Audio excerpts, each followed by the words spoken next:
Comedian Tom Papa takes the stage at Ponte Vedra Music Hall on March 22nd as part of his Good Stuff tour.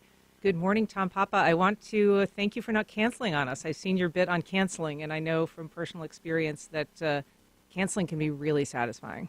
Oh, there's nothing better in the world than canceling everything that you have.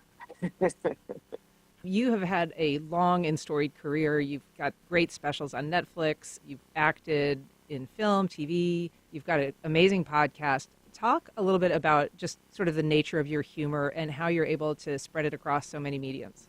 Well, thank you very much. It's very nice of you to say. I think I just kind of live my life and try and come up with the funny stuff that I see and send it back to people. And my life is pretty much family-based.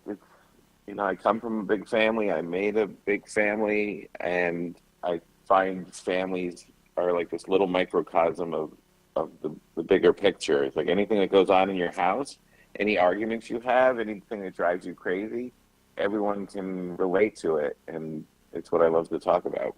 You really incorporate your own interests and passions in the work that you do, and I think specifically of the podcast.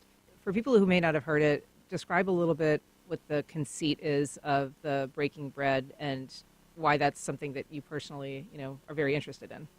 Yeah, it's called Breaking Bread with Tom Papa, and it's a podcast I've been doing for a while now, and it incorporates my love of comedy and talking to new, interesting, creative people, and also my love of food. I'm a big bread baker.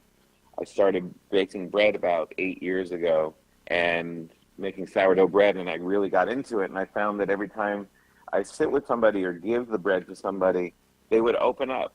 When you sit down with people and you share food, it kind of brings up these memories. It's sensual, it's thought-provoking, and it's just kind of a good, friendly way to get into a podcast, into any discussion, but then into the podcast is the way that I kind of framed it. So every time someone comes on the podcast, I give them a loaf of my bread, and then we just start our conversation. So you were actually baking sourdough before baking sourdough was cool.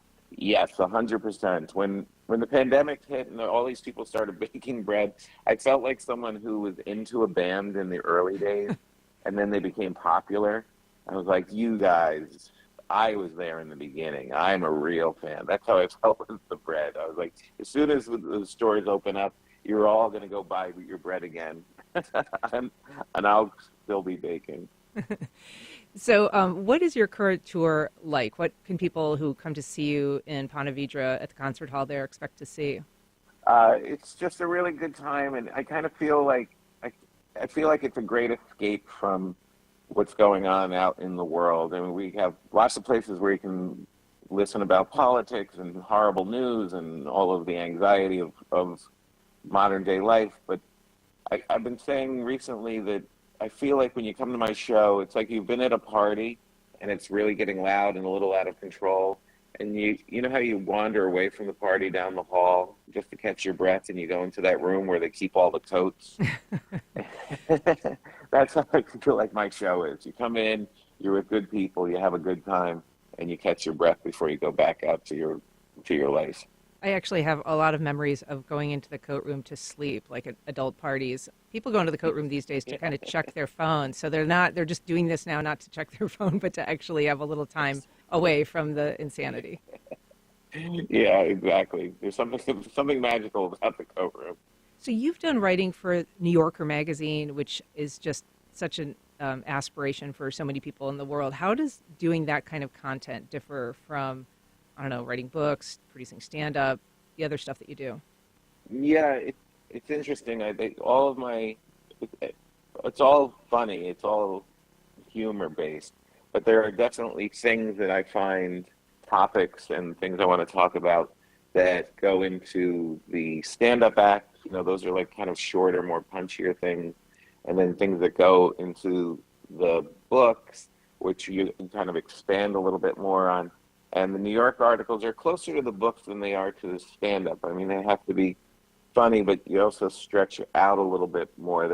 It's definitely, I think writing the books and my books are compilations of essays. And I think it got me into essay writing a little better than I had before. And that lent itself to the New Yorker stuff. a little bit more. I really like it. I mean, there's nothing cooler than seeing the New Yorker title over your essay. You're right. It's something if you write or if you like that kind of a thing, it's definitely a high watermark.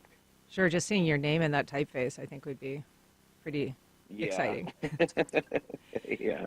Are there other projects that you've got coming down the pike? I feel like you are, I don't want to say spread thin, but you do so much already. Or is the path ahead just kind of steady as it goes?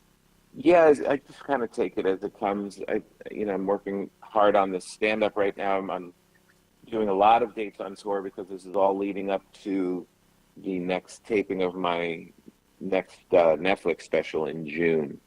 So this whole tour that I've been working on this act, and now it's pretty set. Now I'm just having fun with it. But it's I'm doing a lot of dates all leading up to this next Netflix special. So I've got all the jokes down now. I just have to figure out what I'm going to wear.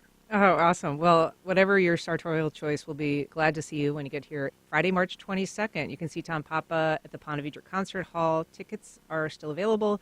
You can get them at floridatheater.com or pvconcerthall.com. Comedian Tom Papa, thank you so much for chatting with me today. Thank you. I appreciate it.